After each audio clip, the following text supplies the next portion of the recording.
There are nights when your body is lying still, but your mind is sprinting. You replay conversations you already survived. You plan for disasters that haven't happened. You feel guilty for being tired and anxious about feeling guilty. And somewhere in the noise, a quiet thought whispers, "If my faith were stronger, I wouldn't feel this way." But what if that thought is wrong? What if the Bible doesn't describe anxiety as a spiritual failure, but as a human system under too much weight? Stay with me, because one verse in Philippians doesn't shame anxiety, it explains it. I used to think anxiety meant I was weak. I believed strong people trusted God effortlessly, and anxious people were just bad at faith. But my anxiety didn't show up during sinful moments. It showed up when I was trying my hardest, trying to provide, trying to be responsible, trying to not disappoint anyone. I prayed, I believed, and still, my chest felt tight. That's when I realized something uncomfortable. My anxiety wasn't rebellion, it was overload. Philippians 4:6-7 is one of the most quoted verses about anxiety, but it's also one of the most misunderstood. It says, "Do not be anxious about anything, but in everything, by prayer and supplication, with thanksgiving, present your requests to God. And the peace of God, which surpasses all understanding, will guard your hearts and your minds in Christ Jesus." Most people hear this as a command. Stop being anxious. But Paul wasn't speaking to calm people. He was speaking to overwhelmed ones. Anxiety in the Bible is not portrayed as moral failure. It's portrayed as division of attention. The original idea behind anxiety is being pulled in too many directions at once. Too many responsibilities, too many fears, too many expectations living rent-free in your mind.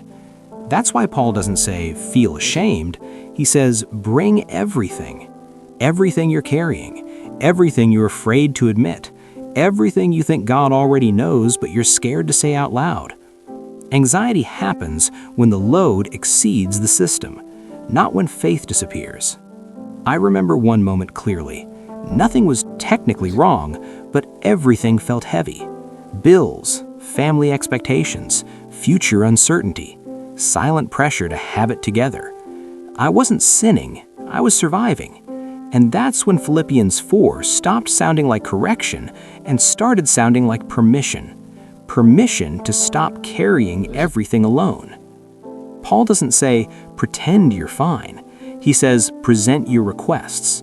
That means anxiety isn't removed by denial, it's reduced by transfer.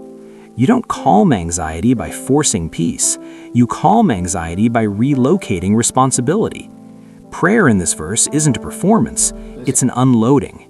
Thanksgiving isn't pretending life is perfect, it's remembering you're not abandoned. Notice what happens next. It doesn't say God removes the situation, it says peace guards your heart and mind. Guards imply battle, pressure, ongoing stress. Peace doesn't mean you stop thinking, it means your thoughts stop attacking you. God doesn't shame your nervous system, He stabilizes it. So if you're anxious right now, hear this clearly. Your anxiety is not proof that God is disappointed in you. It's proof that you've been carrying more than you were designed to hold alone. You're not weak, you're overloaded. And Philippians 4 isn't a rebuke, it's an invitation to hand over what was never meant to crush you. You don't need perfect faith to experience peace. You need honesty. Peace doesn't come when life makes sense. It comes when trust enters confusion. And sometimes the most spiritual thing you can do is admit you're not okay and bring that truth to God. If this message touched something personal in you, you're not alone here.